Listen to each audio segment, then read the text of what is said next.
Hey folks, Quilly18 here, and welcome to another episode, in fact, the final episode of our Let's Play of the press pre-release copy of Sid Meier's Civilization 6, the version that we played at the New York event. I still don't have my hands on the game itself. This is all post-game commentary, and it's really the sort of thing where if I was only recording for 30 minutes or maybe even an hour, like a couple episodes, I would have had lots to talk about. We've talked about all that now. Now I'm sort of just down to the final play-by-play, which is why there was a delay getting this episode up, because I tried to record this like 3 or 4 times. I'm like, this is all boring. So what I've decided to do is, there were supposed to be 2 more episodes. Well, I've combined both of them together and sped everything up at 200%. So we're going to get a fast-forward copy of the end of this game here, just because I think we've had most of the discussions. It's been a slightly trickier game. Now, it's only on Prince difficulty, which, even though this is, you know, Civ 6 is very new. There's a lot of new mechanics, and a lot of old rules don't apply anymore.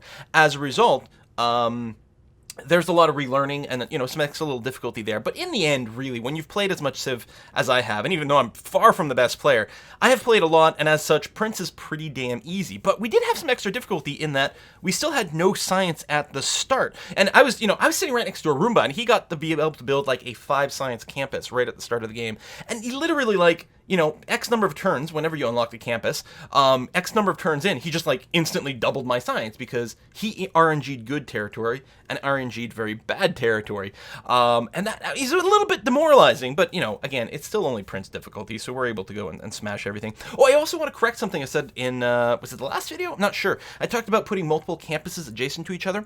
I should have said multiple districts adjacent to each other. Districts are unique, so I can only build one campus in my city. So I could have still done the triangle kind of block where you get 3 districts next to each other to maximize adjacency bonuses, but it would have only been one campus. So I could have gone like, build one campus, which would have given me 0 science. Then I could have built a holy site next to it. So then I would have gotten 1 science, 1 faith, and then I put some other district in there too. So eventually, after building 3 full districts, I would have gotten a whole 2 science. And now I'm really sure that I did the right move by not doing that, because holy crap, having to build 3 buildings just to come out to 2 science. I mean, yeah, then it would have unlocked the library, so I would have gotten a little bit more. So now we're talking about 4 buildings for something like, I think 4 science or somewhere around there. Again, the numbers aren't final. They could all get tweaked, but in hindsight, I'm much happier about having just expanded more and then built more units, but man, did the lack of research kind of suck. So it meant we were always fighting on even footing with the AI, although we also didn't have any iron, we also didn't have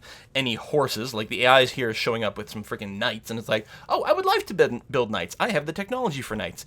But I can't build any, because we don't have any of that. So it was just, you know, remember at the beginning of the first video when I was hitting on that restart button, and which wasn't wired, and maybe I should have just quit the game and reloaded, but the problem is, in this build, which is unoptimized, it was going to take like 5 minutes to reload the game, and I didn't have the patience for that, so we ultimately went for it. But again, you know, playing on Prince, I guess that's a bit of a balancing feature, so to just have RNG'd such a terrible start meant that there was actually a tiny bit of challenge going on here. I mean, not that much. It is 1000 AD, and we're going to have control about half of our continent over here.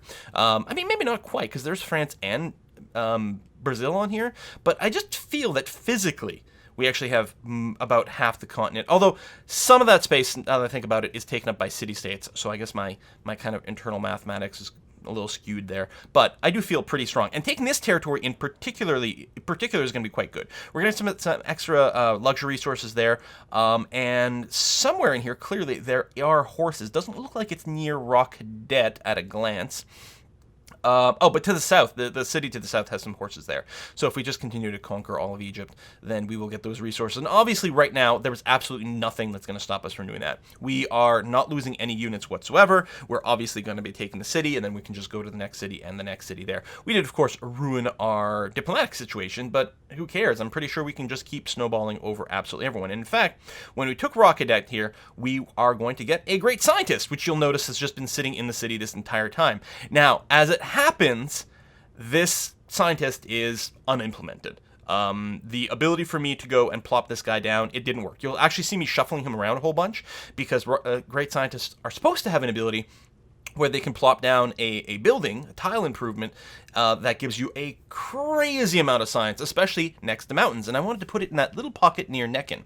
Oh, I didn't build a campus there because there's not enough of the game left to warrant building a campus to squeeze out a little bit more science, which is why I didn't build one in Neckin. Although, if this was going to be a full game, if it wasn't going to end after the 3.5-hour session was wrapping up, then I absolutely would have made that a priority.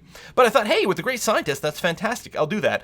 And then I'm moving him around for the rest of the game. You'll notice I can't actually use him. And then finally I asked one of the developers who were there, and they're like, oh yeah, the captured scientist thing. Yeah, that's not actually implemented. I'm like, oh, okay. But hey, we'll get started on a Colossus over here. That's going to be a lot of fun. Again, the game will actually end before we ever get there, but we did capture Raw Cadet over here. They lost some of their population. I think they were size 9 when we captured them, then dropped down to 6. Defenses, they're about half hit points, and but otherwise, a good amount of city defense. And in fact, I think we captured the walls as well. I think I can still, yep, the walls are definitely still there. So, pretty strong city, actually. It's definitely not going to flip back instantly and easily. Meanwhile, my scout is being abused a wee bit over there in the north by that island, but there's 2 goodie huts that I want to get. The problem is, hey, we finished the Hanging Gardens, fantastic. The problem is one of the goodie huts, or potentially both the goodie huts, are built adjacent to cliffs, which means I can't just amphibiously embark onto them. I have to land next to them, which eats my turn, and then attempt to move at that point. See, the Oracle's back in the list. Is it just me? Was not the Oracle built? I think I'm pausing here because I'm like, wait, what? Did someone not build the Oracle? I might be misremembering at this point. It's entirely possible. It could be. Let's just plop it down somewhere. Yeah, just build a district there. That's fine. Entertainment. But you know what? I think Raw Cadet used to have the Oracle. It's not there anymore. Now, I'm fairly sure we're supposed to be able to capture wonders. I'm wondering if there's just something is different in this build. I don't know. Maybe there was a glitch. There could be all sorts of things. Maybe we're wrong. Maybe you don't get to capture wonders when you capture a city. In which case, well, that sucks. Hey, Raw Cadet's population just dropped down to 5. Interesting. But yeah, I swear to God, there was a big impressive building just to the right of Raw Cadet, and now it's not there. And I'm pretty sure it was the Oracle, and I'm pretty sure the Oracle wasn't in our build list last time we had to queue up some production. So that's kind of disappointing that we just conquered the city and didn't get the wonder. I wonder if that's a glitch or if it's a mechanic that's going to change. You can see here I've got a runaway. So I can't take that encampment from landing from the sea. I suppose if I can give my scout the commando promotion, which is apparently a thing, that allows you to scale cliffs, which is really cool. I don't know if that's going to come up much, but I do like that it actually exists. And pull back there with the battering ram, just try to move away from the spearmen. And then I can't remember. I think I actually end up pushing north next. Both north and south have a lot of value. I can't remember what the logic is. Oh, no. I was pushing north because I wanted to see if I could liberate the city-state. And to be honest, I don't remember. I think I take the city before I run out of time. But I'm not 100% sure. And if I do, I don't remember if the option to liberate was there. And whether it was, even if it was missing, doesn't mean that it's not supposed to be there. Again, there's a lot of things that, honestly, they had even told me more than once as we were playing. They're like, okay, yeah, that's already been implemented, but it's not in your build. Because this build here is not 100% up to date. Oh, there we go. My scout's still in the water. And he can get the other goodie hut, but he's kind of hurt right now. So if he were to land, he would take a lot of damage. So I think I just ended my turn there as a scout to see if I can heal him at sea. If I recall correctly, and I would not be surprised if I was wrong about this, embark units don't heal at sea, do they? Or do they heal at sea as long as they're in your territory? But regardless, I feel like in Civ 5, that scout would not be able to heal in the sea. It's such a small little edge case that I don't quite recall. You can see me trying to move the great scientist there. Yeah, I really don't recall because it is such an edge case. But I don't think you can, but I think this scout actually does heal at the sea. Well, we got a knight moving out again. He is pretty hurt, though. Okay, he's not able to finish my heavy chariot. Meanwhile, we are getting bombarded by the chariot archers to the south and to the west of Raw Cadet, but I'm not terribly concerned about that. Oh, second person did come in, so I lost the heavy chariot there, which is unfortunate. So yeah, there's no button right now, and I'm like, okay, but maybe if I move him somewhere valid, like that would be the spot there, because yeah, the great scientists apparently get ridiculous science that they can produce if you use them to build a thing next to a city or next to mountains, and I've got 3 mountains there. I think they put down, like, is it a super district? And you guys will have to check again next time it comes up on the screen. We'll see if we can catch it. But yeah, it's supposed to be really good, but that scientist will never work. And I think it's because he was captured, and there's something different with that code. Like, maybe you're not supposed to capture great people as is, or something like that, or the great scientists in general weren't implemented. I don't know one way or the other. Anyway, I'm just gonna keep pushing north. I think I'm pushing north by virtue of the fact of, I'm being attacked in the north, so let's go and just push back and end that threat completely, even though the city to the south is certainly a lot more appealing, what with its horses and everything. Although I don't think we've still seen any iron anywhere. I suspect if there was iron in Egyptian territory, then most likely we would get, we'd be getting attacked by swordsmen. Looks like we can grab medieval fairs, no. Naval tradition, no. Guilds, maybe. Naval tradition it is. And, yep. Queue up, was it the Oracle? It is the Oracle. Did I not choose terrain for putting that down? No, I switched over to the crossbow anyway. And I'm going to spend some money. Yep, buy some spearmen. Oh, right, because we've got some barbarian scouts down there that could be harassing us, so it'd be nice to clear that out completely. That's my rented heavy chariot there. Sure, just cross the river, it's fine, and then end your turn there. It's okay. It's rented. It's like a rented car. You can just abuse it, and it's okay. So we're going to use our crossbow to chase down that chariot. I've remembered that he was out west there, so I'm like, I better go over that way. Deal with that. Drop some bombardment there, and fail to kill that warrior. It's actually kind of disappointing. Are we bombarding or not? What are we doing? Yeah, bombard. Go for it. And it's not like that guy needs to rest anyway. And then another. Hopefully that'll finish off the knight. No, he does not. So he's going to be able to run away, which is kind of disappointing. This guy should definitely just heal up. Yep, good. Excellent. And are we next turning? We are. Now, you'll notice very soon, there is in my list to the right, there is a pop-up there to tell me that there is a unit available for promotion. And right now, I'm not sure. It might be pointing to a unit that can be promoted, but I don't want to end his turn or whatever. But actually, very soon, we're going to discover that there's a bit of a UI glitch. At some point, I'm going to start hitting that button, and it's actually going to be ending turns. So I'm going to have a lot of turns that end early here, because that button is ending the turn for some reason. And I don't know if it's because it's selecting a unit that is set to fortify, so it's like, oh, you're not doing anything, so we'll advance, or I don't know what the source of the glitch is. I can only begin to guess what kind of like link in the background is happening there accidentally. It's definitely a glitch, and I discussed it with them at the time. We took some notes, and we're like, oh, yeah, we'll make sure that's on the list to double check what's going on there, because that would be very, very bad.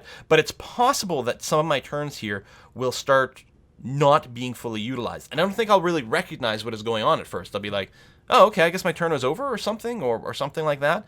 But then by the end of it, you'll see me like explicitly take like 4 turns in a row where I just hit that button over and over to like confirm. That's when I'm showing it to people as well, and being like, yeah, this is broken.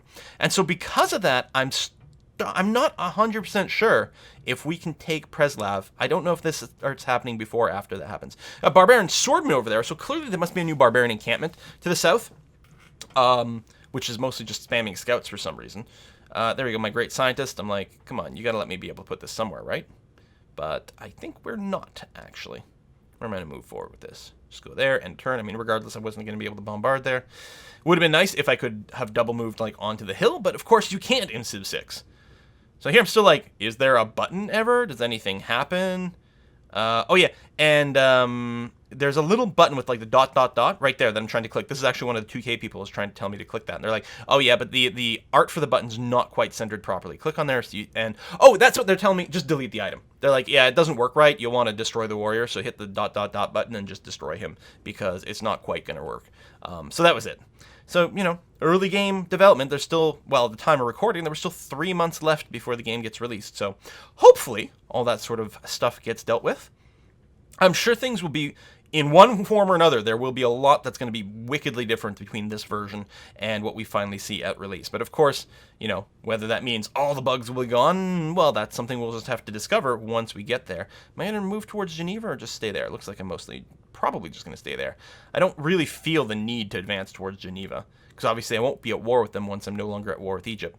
Now I wonder, because I don't think I can peace out with them right now, but presumably if they stopped being the vassal of Egypt, like if they lost some of their influence, then we would either auto peace out or I'd have to talk to them. I mean, Civ 5, I would have to manually talk to them. It'll be interesting to see and hear if it's an automatic thing or not, because I never really declared war on them. On the other hand, if I was about to take their city and then they suddenly drop out of being a vassal, I wouldn't want to suddenly be at peace. I would want to still be able to take their city, I suspect, most of the time. All right, clean up those barbarians. Yeah, I really don't know where they came from, and I'm not sure that we're going to have time to actually hunt down that barbarian encampment. We only have, well, we have less than 10 minutes left to go before this entirely wraps up. And I will tell you again, the last few turns of this are just going to be me hitting that promotion button and finding out that it is broken and starting to wonder about, like, how many moves did I miss? I mean, I don't think I missed very many complete turns, but I just was worried that maybe I'd ended a few turns prematurely by hitting that button and being like, oh, surprise, you don't get to do anything anymore. Luckily, attacking Preslov is going to be pretty nice because it is really, really, really flat territory. You know, it's not like that first city we took was so brutal to conquer because of the freaking hills. No line of sight. The movement up hills is so much harder in Civ 6 than in Civ 5 was. And yeah, it was just really, really frustrating. But this is fine. We can just march in with impunity, especially since we have destroyed all of Egypt's army. Despite the fact that they actually have access to superior units than I do, because they actually have horses. Not that I'm bitter. All right, I'm pretty salty. There's not even that much salt on the map. I mean, there's a little bit. We've got some Bainekin, and I think my Tundra city had access to salt as well. So we're just salty enough to really, really complain about the lack of resources, not to mention the lack of tech.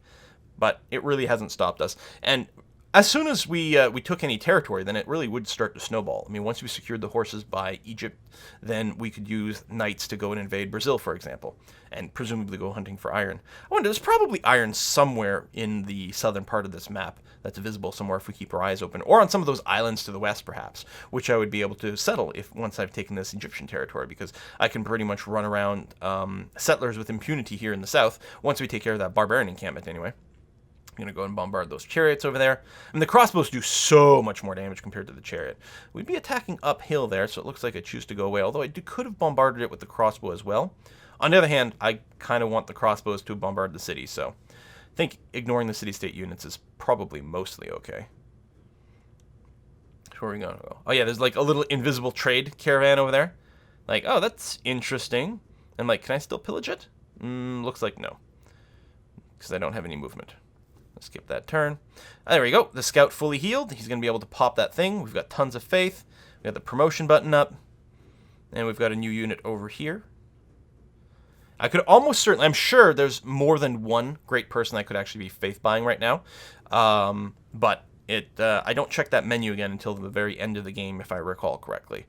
So we're mostly just powering through. Because, again, I knew there was no time left. Like, people were already saying, like, okay, you know, we've got... I don't know, something like 5 more minutes. I'm like, okay, I can probably push it to something like 10. Although, I also didn't get to literally play right until the last moment of the session, because I then had to transfer my video files over to an external drive. So I'm just like, I'm rushing. You're going to see the screen get a little bit more twitchy, and like here, I'm like, oh, okay, I'll probably lose this catapult, but all right, we got to move forward. We got to go and pillage. We got to do this. I mean, just go full-on crazy YOLO mode to try to take this. Do I even have a melee unit up there? I must. My god, there's a lot of swordsmen over there. What the hell, barbarians? Like, chill out a little bit. And I don't have any money to buy anything. Okay, that's fine. I'm like, oh, there's a little checkbox there, too. That's kind of cool. What am I going to queue up? Probably another unit. Could go with walls. That would be fine, too. Bombard the city. Go, go, go. Play faster. And some more bombards. Maybe? No. What? Why can't I bombard there? There's not a forest in the way. That's a plantation. But it does look like I can't reach Preslov, or maybe I wasn't in bombardment mode. I mean, I couldn't have moved any further than that. Maybe it was just a different mode there. I thought I clicked the bombard button, and it wasn't highlighting the tiles around Preslov, but I must have been, I must not have been in that mode. It must have just been movement mode. So we're going to pillage, which is kind of annoying. We can set up a trade route over here. I should probably just send it to, I don't know, Lisbon for a few extra bucks. It's not going to matter. We're not going to get a whole lot. Oh, I'm going to move it up to Necken. Oh, yeah, so I could build some roads. That's fine. And I could fight that other scout, but what's the point over here? Lots of whales up here. Whales, salt. Is that more milk, more cattle? So good resources up there. Lots of great settlement locations. After I finished the Egyptian war, and assuming I had more time, what I think I would do is pop out like 3 or 4 settlers. Just spam them out like mad. There's more space on this territory over here. Just the west here, you've got double rice, double pearls to the west of Preslov. That would be fantastic. No, I'm not threatening to gain more great people. That is true. Although, oh no, look at the faith. Yeah. I can recruit this great scientist here. So this is actually a great scientist I produce, but yeah, I can't faith buy any right now because I think the cost goes up with eras or with each one that gets built / recruited over the course of the game. So early on, 800 faith would have been enough, but now I needed what, like 1700 for some and 2000 for others. But we did get ourselves a proper great scientist, so that's nice. And where are we going to build a trade route to? Rockadet? Yeah, Rockadet. There's actually a couple of hills there, so it will be very, very nice to build that. We've got a warrior, and that is the only melee unit nearby. Oh, and Preslev has no defenses whatsoever. Next turn I'll be able to take it, though. The warrior will be close enough, so that's going to be great. Manchester, what are you going to pop down? An entertainment complex? Sure. All right, you do have -1 amenities, so I'm like, yeah, sure, we'll put it down. And again, I'm trying to play as super fast as possible because, again, we're being told, like, okay, you've got to stop now. If you want to have time to copy your files, like, you wrap it up. I'm like, no, I must conquer the final city as quickly as possible. And also, move my scout around, because why not? I wanted to see what else there was. I was hoping to find the other continent, because I am in the continent's map. Pull back to defend Rockadet. Great. Now we're in between turns. Excellent. See, I'm not aware of having missed any turn from hitting that promotion button, so that's good. But you will see that in a moment. In a turn or two, you'll see me start to hit that. Nothing will happen. I actually only have 2 or 4 trade routes. I could build some more here, but, a couple of units is good. Hey, gunpowder tech. Awesome. Naval tradition. Beautiful. So move you out of the way. Do a bit of a bombard there. Bring it all the way down to 0. And then move in with the warrior. Whoop-ow! And I can't remember if I could liberate it. I don't think that happens. I have to deal with a pop-up in a second to actually make that go for realsies. There'll be a question mark. That bottom right corner of the screen where it says choose research and whatnot? There you go. I decided to peace out here for now, and I'm like, I can just sneak attack you again. Everyone already hates me. Who cares? All my units in the wrong position, but it definitely would be my intention to swing back to the south and wrap that up completely. But what the hell, right? Oh yeah, I do like that. That's the list of all your units. Very cool little extra mode. I think that's a very great place to put that. So we'll choose the Caravel tech. We'll, I think, pick something mostly at random. Queue up something really fast. Sure, a monument. There's the keep or raise city option. And we're going to build some ancient walls. And yeah, liberate. Liberate to pre or war owner. It's like, oh, sweet. Severe reduction to previously earned warmonger penalties. That sounds really good. So I was happy to see that that's still something in there. Again, I wasn't sure, like, if that button had been missing, it wouldn't necessarily mean that it wasn't going to be in the game. It might have just been not implemented in our build. A lot of the UI buttons they just weren't wired in yet on this particular build. They disabled some things because they're like, well, we don't know if that's going to be 100% stable or not, and we really don't want it to crash during the demo. So, words. So yeah, but that is in there, which I think is great. I like liberating city-states. I think it's a really cool thing. Hopefully it, has some sort of big influence on envoys and things like that. And of course, reducing warmonger penalty is actually quite nice if you don't want the entirety of the world to hate you. At some point, it's okay for the whole world to hate you, but if they all hate you too early, things can be a little bit tricksy. So here, all right, we're going to keep this government.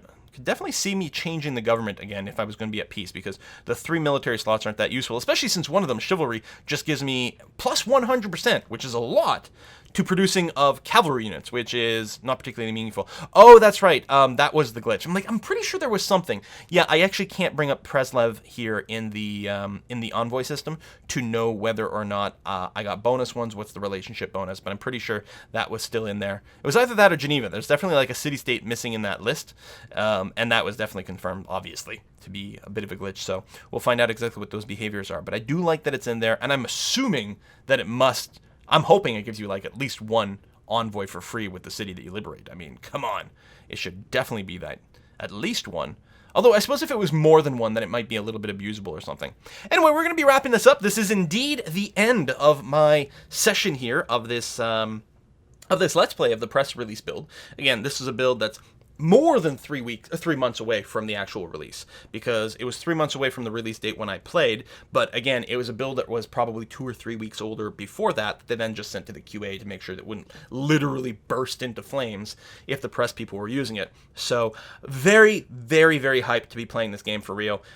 Every taste of it that I've gotten has just made me want to play it more. Really anxious to see how all the changes really affect the gameplay, because that's something that we don't know yet. We don't know the the implication really of some of these changes. Right now we're just like, oh, that's slightly different, that's interesting, oh, you can make your government, oh, the movement works differently, oh, the upgrade system, the promotion system works differently. But what is that going to mean once people get 50, 100 plus hours into this game? That's when the strategies and the implications of things really start to come out. I mean, the first like 20 hours of gameplay are going to be people complaining how super overpowered or super underpowered various things appear to be, but that's based on first glance, and that doesn't show you the full picture. Just like any collectible card game or anything like that, right? People look at a card and be like, this card is crap, and throw it away. And like 3 months later, it turns out it's like the core of like a crazy combo deck, and it's insanely overpowered. And the same thing is going to happen here.